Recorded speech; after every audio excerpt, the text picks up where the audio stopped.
देखिए, पहले तो गुजारिश है कि दहशतगर्दी का मुकाबला करने के लिए हमें यक ज़बान होना होगा, हमें मुत्तहिद होना होगा। और अफसोस की बात यह है कि जहाँ पर तहरीक फ़साद जैसा एक इंतशारी टोला बैठा हो, जो किसी भी किस्म के इस तरह का वाक़या होता है उसकी मज़म्मत तो दूर की बात है, उसके ऊपर अपने ही इदारों पर अपनी ही फ़ौज पर चढ़ दौड़ें, उनको डीमोरलाइज़ करें, उनके ख़िलाफ़ जो है वो एक प्रोपेगेंडा करें। वहाँ पर यकीनन मुत्तहिद होकर जंग लड़ना मुश्किल काम है, लेकिन मैं समझती हूँ कि प्राइम मिनिस्टर साहब इसको बहुत सीरियसली इसको टेकअप किया है उन्होंने। और नया एक्शन प्लान हमें बनाना पड़ेगा। अभी जब मैं आ रही थी तो एक और मस्जिद में KPK में एक धमाका हो गया है। अल्लाह खैर करे, वहाँ पर भी जो लोग ज़ाहिर है रोज़ादार होंगे, जुमा पढ़ने के लिए आए थे, उन सब की अल्लाह पाक हिफाजत फरमाए।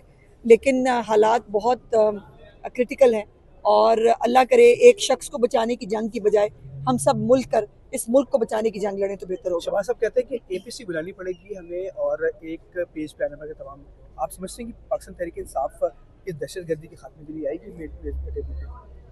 उनको आना पड़ेगा, क्योंकि देखिए वो भी इस मुल्क में रहते हैं, इस मुल्क के शहरी हैं, और इस मुल्क में रहते हुए कितना और फसाद पैदा करेंगे, कितना इस मुल्क के खिलाफ जो है वो इस्तेमाल होंगे।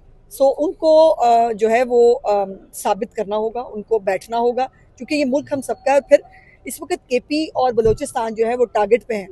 KP के अंदर तरीके फसाद की खुद की गवर्नमेंट है, उनको खुद कम अज कम किसी और का नहीं तो अपने जो एक कैदी का उनको बहुत ख्याल है अडियाला के अंदर बैठे हुए का।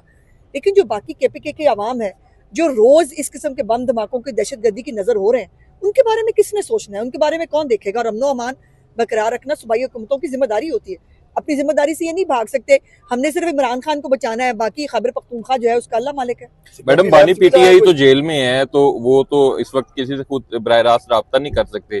तो जो मुल्क के हालात हैं, हुकूमत की जानिब से उनसे कोई राब्ता किया जाएगा कि वो दहशतगर्दी के मामले पर बैठें एक साथ और कोई हल निकले? देखिए, मुजरिमों को तो नहीं बिठा सकते ना, मतलब वो अब जेल में बैठे हैं, वो कोई बकरी चोरी के इल्जाम में तो जेल पे है नहीं। उनके ऊपर जराइम देखे ना कौन कौन से है। जमात के पूरा एक अज्जड़ रखा हुआ है उन्होंने। एक कहने को बड़ी बड़ी जमात है उनकी, वो 100 को उनके लीडर हैं, 800 उनके ग्रुप हैं। तो वो ग्रुप बाहर क्या कर रहे हैं? वो बैठे ना।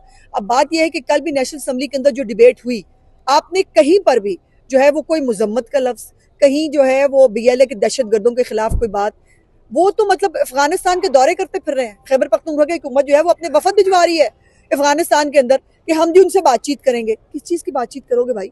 अब उसके बाद कुछ रह गया है और देखने के लिए?